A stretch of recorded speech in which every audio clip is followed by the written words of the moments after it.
Well, Christine, we can tell you we're standing in front of the place where it's believed that Eitan Patz was murdered. Back then it was a deli. Now it's a retail space available. It's empty, and you can see behind me there's some flowers and there's a picture of Eitan that some people have left behind. In the meantime, we can tell you that this place, Soho, is very different from what it was in 1979. It was a completely different neighborhood. I mean, it was considered a dangerous neighborhood back in those days, and there was just sort of like renegade artists living down here. Cheryl Klaus moved to Soho right after Eitan Patz disappeared and raised her child in the area, and every day back then she could see reminders of the little boy who vanished. We saw the posters in the neighborhood, and you saw that face, and you could imagine how awful it is for that family not knowing, what happened to their son. Michael Schmutzer raised 5 children here.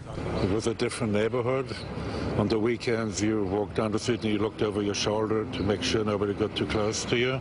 Soho is now populated by stores for the rich and trendy, but in 1979, this was not a place where tourists came calling.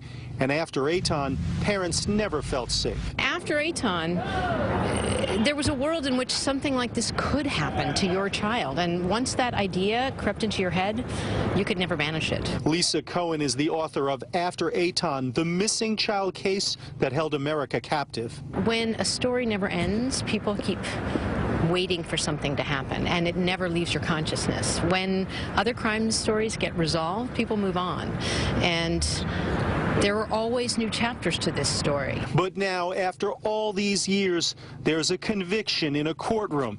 The question, though, can there ever be closure for a family and a country? I cannot imagine how you feel if you lose your child. I have 5 children, and I just cannot imagine how you could ever have a closure.